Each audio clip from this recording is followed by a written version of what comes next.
Bharatiya Janata party की नेता चित्रा वाघ ने महागठबंधन सरकार के बजट की सराहना करते हुए कहा कि ये महाराष्ट्र के 12 करोड़ लोगों को सीधा लाभ पहुंचाएगा और राज्य के विकास को गति देगा।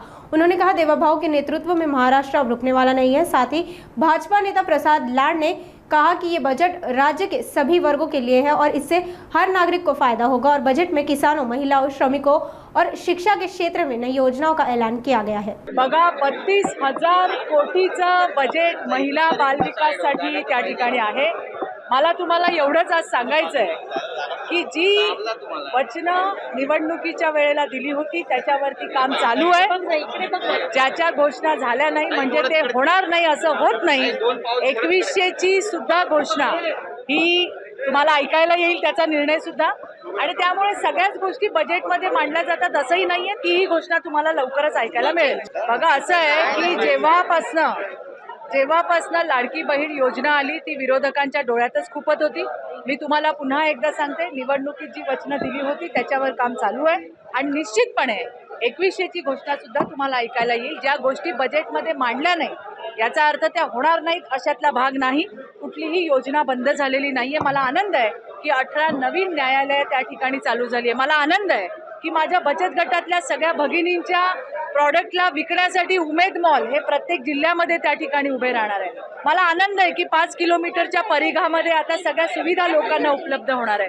मला आनंद आहे की 20 लाख प्रधानमंत्री आवास योजनेचा जो दुसरा टप्पा आहे त्याच्यामध्ये 20 लाख घरं मंजूर झाली। 10 लाख घरातला पहिला हप्ता जो आहे तो वितरित त्या ठिकाणी झालेला आहे आणि त्यामुळे आरोग्य असेल, बाकीच्या गोष्टी असतील, त्याच्यामध्ये सुधारणा करण्याचं काम हे सरकारने केलेलं आहे। मी तुम्हाला हेच सांगते, महाराष्ट्र प्रगती करतोय। महाराष्ट्र आता थांबणार नाही।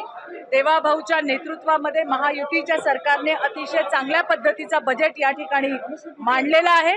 32,000 कोटीची तरतूद ही महिला आणि बाल विकासासाठी, ज्याचा मला मनापासूनचा आनंद आहे आणि त्यामध्ये महिलांसाठी विविध आता संजय गांधी निराधार योजना, श्रावणबाळ योजना याचे पैसे डीबीटीच्या माध्यमातून त्या ठिकाणी देण्यात येणार आहे। बऱ्याच सुविधा या महिलांसाठी, बालकांसाठी त्या ठिकाणी देण्यात आले। शेतकऱ्यांना दिलेल्या सौर पंप जे आहेत त्याचे सुद्धा विजेचं बिल जे आहे ते माफ करण्यात आले। अशा सगळ्यांना दिलासा देणारा, दिलासाजनक असा देवाभाऊचा हा बजेट आहे। शेतकरी, कामगार प्रत्येकाच्या हिताचं बजेट दिलेलं आहे, ज्यामध्ये लाडक्या बहिणीपासून सर्व स्तरातील प्रत्येक महाराष्ट्रातील 12 कोटी जनतेला त्याचा फायदा होईल अशा प्रकारचे हे बजेट आहे।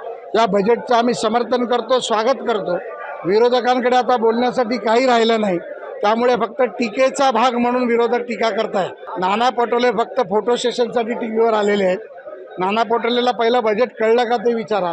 त्यामुळे मला वाटतं की हा जो बजेट आहे हा शेतकरी, कष्टकरी, कामगार, महिला आणि प्रत्येक होतकरूंच्यासाठी बनवलेला बजेट। चुनावी जुमला काय असतो हे त्यांनी पाहिलेलं आहे। त्यांचं ज्या वेळेला सरकार होतं त्या 3 वर्ष चुनावी जुमले केले, म्हणून 22ला सरकार गेलं आणि 24मध्ये लोकांनी विरोधी पक्ष होणार नाही अशी परिस्थिती करून ठेवली। त्यामुळे त्यांची परिस्थिती, त्यांची जागा लायकी हा शब्द बरोबर वाटणार नाही म्हणून तो घेत नाही। जागा दाखवण्याचं काम केलेलं आहे जनतेने। योजना कधीही बंद करणार नाही।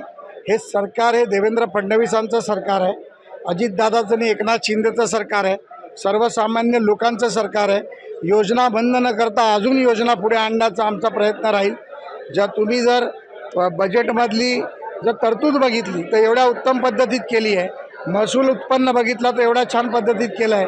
प्रत्येक बाबतीत इन्फ्रास्ट्रक्चरपासून शेतीपर्यंत, मत्स्य व्यवसायापासून शिक्षणापर्यंत आणि सर्वच स्तरामध्ये त्याचं स्वागत केलं जातं।